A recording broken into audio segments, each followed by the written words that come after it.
he's finally confident in himself and he's going to stand in front of this entire village. And if that's not confidence, I don't know what is.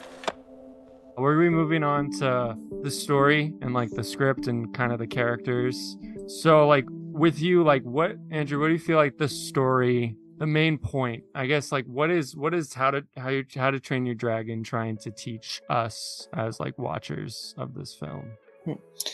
Well, that's kind of an interesting question because I honestly don't think that this movie is like super complex in what it's trying to get across. I mean, obviously it's a coming of age story, right, with Hiccup. He's trying to find his way through life and you can kind of see as the movie progresses. It starts off with him almost trying to be like everyone else in the village. Like he's trying to be this manly Viking and trying to fit in, trying to find his way through life, and he's trying to find that approval from his father. But as soon as he comes face to face with an opportunity to do that, he finds himself not able to do that because it's not who he is. Like he's about to try and kill Toothless, and he just can't do it because he says it reminds him of himself.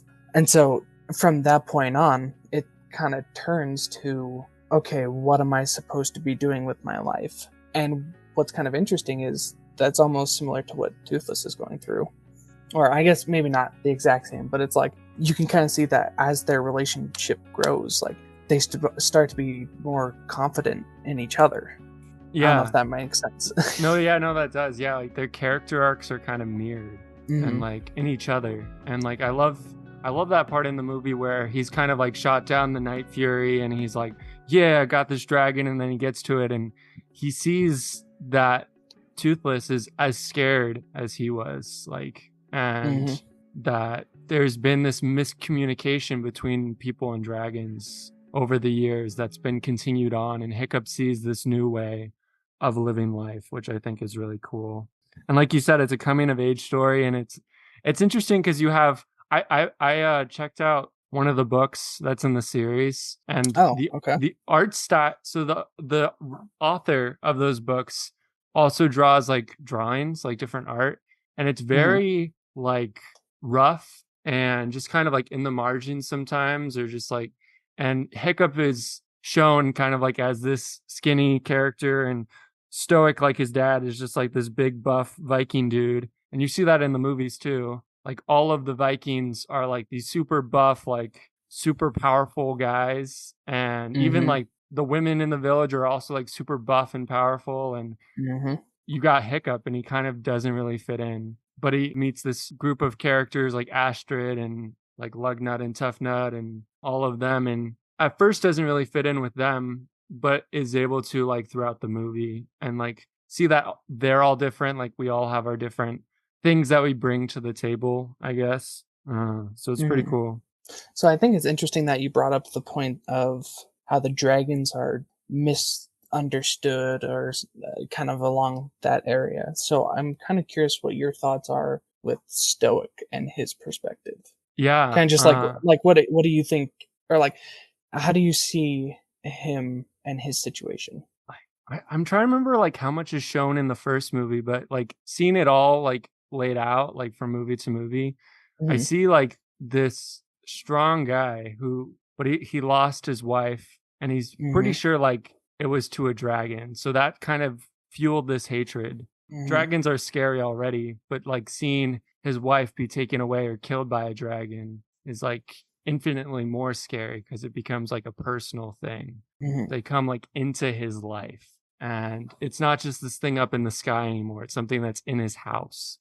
And it's just crazy to see that. And then to want to protect his son, and his son doesn't seem to be like going anywhere or really have what he needs to protect himself. And he's Mm-hmm. worried that he might lose his son like he lost his wife. And kind of maybe puts a lot of pressure on Hiccup to be a lot more stronger or whatever so that he can be okay. And I think it's really cool seeing Stoic and I can't remember what his name is, but his friend, the guy who has like blonde Oh, hair and like the peg leg. yeah, Gobber, I think it is. Yeah, yeah, yeah, yeah. You get to see kind of like this more soft, friendly side to Stoic, which you often see in like movies and stuff. Yeah, I guess I was bringing it up because when I was rewatching it, it was kind of interesting to see that. or I guess the new way that I read it was both sides are kind of correct in their analysis of the world they're in.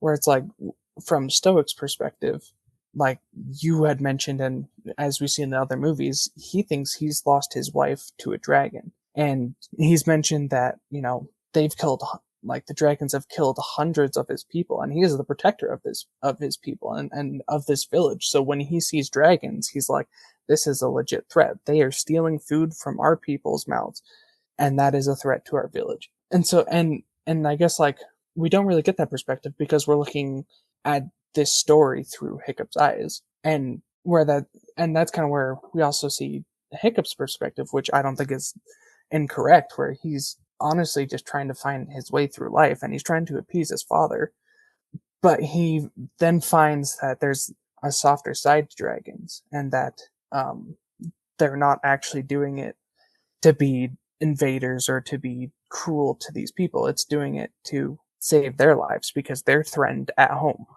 And so if they don't find food, they themselves be eaten. So it's kind of just like, it's an interesting twist that I think we often miss because we're only seeing the story from the perspective of Hiccup. Yeah, no, that's a good point. That's one thing that this is totally off topic, but it reminded me of Harry Potter, and like you see the whole story from his perspective, really. And I think it would be really interesting to see it like from someone else's perspective, like Neville or another character, because you're able to see like more of like the internal struggle with that main character. Like, and like with How to Train Your Dragon, you don't really see a lot of like the internal struggle with Astrid or any of the other people as much as you do for Hiccup. And you see him overcome that, and with Toothless's help, he's able to come to know himself better. Yeah, no, that's interesting, because also you start to see like kind of in the beginning of the story, Hiccup isn't that courageous, or he isn't like when he's put in these, he acts courageous because that's what he sees everyone else being, but he's actually not that courageous. Like when it comes to killing a dragon, he's like, yeah, I don't have the heart to do this. He's like, I can't really do this. But as the movie progresses and as his relationship with Toothless grows, and he starts to become more, I guess, confident in himself, to the point where when Astrid finally finds them, or like when he's talking with his dad, he's like standing up for himself and he's saying like, no, you can't kill Toothless. And it's like he's about to stand in, like when he's in the cage about to quote unquote kill his first dragon. He's finally confident in himself, and he's going to stand in front of this entire village and stand up to what is kind of just the norm of how these people live. And if that's not confidence, I don't know what is. Yeah, no, that's a really cool scene, especially like when you have like Stoic up there in his throne and he kind of like sits a little bit like more forward, like being like, wait, what's going on? And you can really see like how Hiccup is disrupting like the whole like town's like normal thought process of what a dragon is and like what it does. Yeah, so no, that's really cool. And I was like, I had to look up the name because I couldn't remember, but I love just like briefly the character of Fish Legs. He's the one who's like super nerdy about dragons, and he like knows all the stats and stuff like that. I think it's just cool because I feel like we all know people like that just know all of like nitty gritty stuff about something. And like you get to see like his fascination with dragons, not necessarily like the same point as Hiccup, but he has this fascination with all that they're able to do and all the things that they can accomplish, I guess, or just the power that they have, like all these different types of dragons. So I think that's super cool with him. And just you get all these different like flavors and perspectives throughout the first movie and all three of the movies. You got all these characters that have different backgrounds and upbringings, and all kind of see what a dragon is in a different way. And I think it's cool how Hiccup kind of brings everyone together and helps him and Toothless. They help everyone to understand each other better. And like you said, it's kind of like this story about a father and a son. Something that you have in your notes that I thought was cool is they're kind of struggling to find something to bond over. Like they're trying to find common ground. They're struggling to find that. Both of them are. It's not like a one-sided thing. And yeah, so what are some of like your thoughts about that, and how both Hiccup and Stoic don't really see eye to eye from the start of the movie, and how that changes? Yeah, I guess that idea when I had wrote it down kind of stemmed from the fact that Hiccup's dad is actually trying to be a good father, and we see that when Stoke is talking to his friend Gobber, and he's saying like, I don't think Hiccup can join dragon training because he's gonna die because he's just so small and weak. But then the next scene we have is them at their house and Stoke saying, I signed you up for dragon lessons, and I'm actually trying to help you kind of develop into this person that a few moments ago that you wanted to be. So when we see that he's trying to be a good father, it kind of lends itself to him trying to bond with his son, but struggling to do that because he doesn't know how to, because he's lived his entire life by just being this, or like having this lifestyle of the strongest person is the leader because they're able to kill dragons and they're able to stand up and lead people. But now Hiccup has this new way of thinking, or where it's a kind of more of a gentle side of leading, and in its own way it's kind of courageous and heroic, but he doesn't really see it as that because he's never had that in his life, and he's never seen it as successful. So when they try to bond, they have these completely different ideas, and neither of them are wrong, but they kind of see them as wrong because they haven't been able to, I guess, see it from their perspective, if that makes sense. Yeah, no, that does make sense. Yeah, definitely. I don't know. So I think it's really cool to see that. Like I've kind of stated before, I feel like it's something that also doesn't really go noticed because we spent so much time from the perspective of Hiccup and seeing that he's kind of the protagonist. So we see his perspective, but we don't really see Stoic's perspective. Because, and to be fair, he does struggle with connecting with the son. Like he kind of just shoots down his ideas or almost ignores them. But he's not like doing it because he hates his son or he's trying to ignore him. He's doing it because he can't see that working. Yeah. Well, that's interesting. That's cool. It's awesome to see like the growth of characters in a story, and to see that, for me, like see that reflected in myself and how I can grow and just seek to understand people better. I think that's definitely something that How to Train Your Dragon has taught me, is just like, don't always jump to like the first conclusion. Try to look deeper and seek for understanding. So Yeah, no, that's a great lesson. yeah. So another thing I want to talk about is world building, and like with dragons, and kind of they're on this kind of island nation with like huts and stuff. And like one of the quotes in here that you have, which I think is, I love the quote. It's like, we're Vikings. It's an occupational hazard. Just the life that they live. That you think about Viking, it's kind of like this tough living, kind of fending for yourself type of thing. It's cool to see that in animation, like to see a more contemporary story about Vikings from our perspective, which I think is cool to see. And sorry, did you have something? No, all I was going to add was kind of along with the story itself. It's more particularly with the first one. It's not like the story building itself isn't really like that grand. Like it's pretty restricted to just, hey, we live here with dragons. What's that like? like it's nothing like outlandish, but I don't know. I think in its more simplistic kind of world, it allows for the story to not be stretched out into like these weird or just unnecessary avenues, if that makes sense. Yeah, no, it does make sense. Yeah. It's kind of like they have this simple beginning, and they're able to tell a really awesome story, just like with that idea of like what it's like to live with dragons. And it's a really cool like perspective on it. So that is cool. Yeah, I think it's one thing that I really love about How to Train Your Dragon throughout all the movies is the music and like the sound design. Like the test drive soundtrack is super cool. And they have that song Where No One Goes, like when he's like flying and stuff. And yeah, the soundtrack was by John Powell, and it's just super beautiful. I was looking into it, and they have like different instruments like fiddle, bagpipes, and it's pretty cool, like seeing all that come together in a score. Mm-hmm. So Yeah, no, it's honestly one of my favorite soundtracks ever. It's such a gorgeous song, I guess.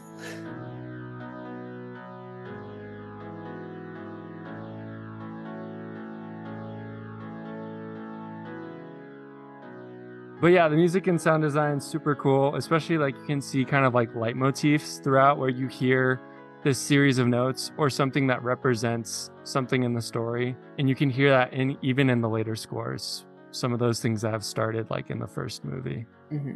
Yeah.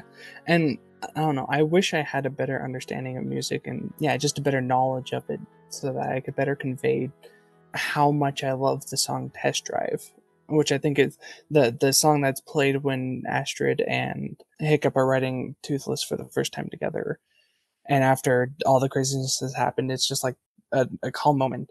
But I love this song so much because I don't know, I just it conveys such a magical feel and such a I don't know. It's hard to, like I said, I wish I had a better understanding of music so I could be able to, I don't know, say how I feel about it. Because I Yeah. truly think it's like one of the greatest songs, or at least one of the most underrated songs. Because when people talk about the greatest songs ever, it's not mentioned, but it truly is just this beautiful, like written and constructed song. Yeah, no, it's a super cool moment. It's like you said, it's kind of like this build up and then kind of this moment of pause, like when they're just Mm-hmm. flying, and that's those like moments are like Studio Ghibli movies do that really well. That's one of the reasons I really love them because you can really those moments of pause, like where you can just like live in a moment. I think it's really cool with that, and I think I may be wrong, but I think that they use some of those same like musical ideas at least, but I think it's pretty similar with the song Where No One Goes. Like that's in I think it's in the second movie. Like there's vocals to it like lyrics, but they kind of have like that whatever. I can't remember exactly how it goes, but like that Yeah, kind yeah. of that sound. And yeah, it's like something that it's hard to put into words. I know a little bit of music, but still it's like hard for me to put into words too. Just like that emotional feeling that it can carry with it, even just hearing it like out in the wild, just like hearing that you hear those notes begin to play and you can just feel that same feeling again. It's really cool. Mm-hmm. Yeah, and there's a reason when you go back and kind of watch the movie, you can hear that theme used throughout the entire movie, Yeah, no, which I exactly. kind of speak. I think it speaks to how brilliant it is because it's used in moments of like when he's writing Toothless just by himself and he loses the cheat sheet and then he has to kind of just figure it out all on his own and remember what he's made and what he's learned. And it's a completely different feeling than when he's writing with Astrid or I don't know any of the other like maybe somber moments or happy moments. It's kind of incredible that it can be used in so many different and diverse, I guess, forms. Yeah, definitely. And like Astrid and Hiccup's relationship is one that's also really cool to see it like grow throughout the story.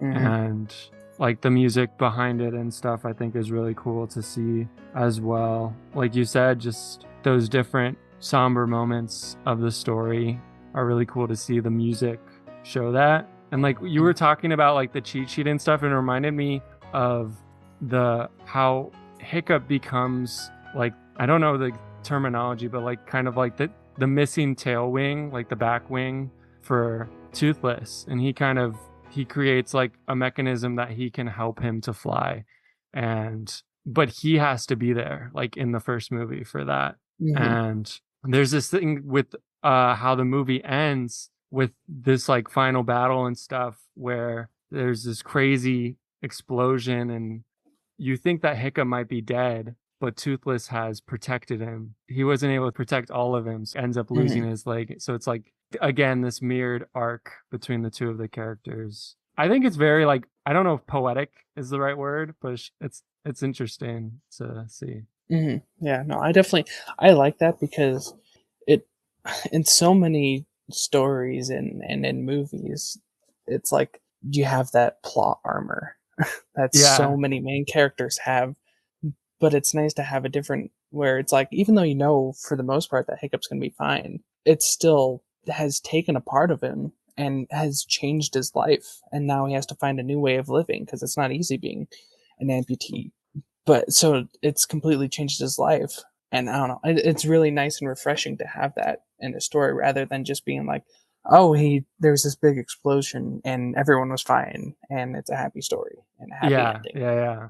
yeah. No, it shows like he's not invincible, and he's like not unmarred by his life and like the story that you see coming, like it's affecting him. Mm-hmm. And yeah, all in all, I just think it's a super awesome movie and just beautifully done. And it's crazy like seeing the books and kind of I didn't like haven't read a lot of the books, but the kind of the tone of the books, and it's a lot more like, I feel like it's a lot more silly, I guess, seeing the film and how they were able to take that story and beautifully adapt it. It's something Mm. that's sometimes hard to do with a book, adapt Yeah, it to well, like a film.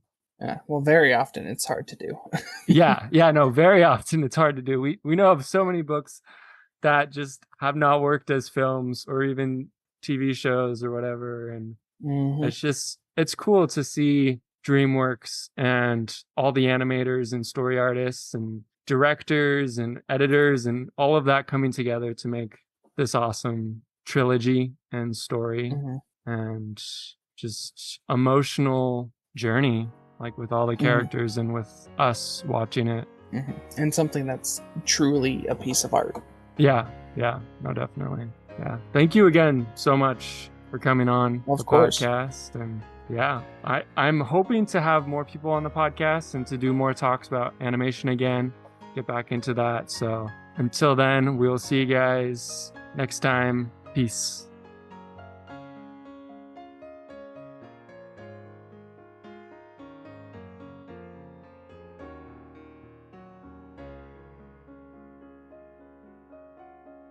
Yeah, we did it. Okay. Awesome. Very good. Very good.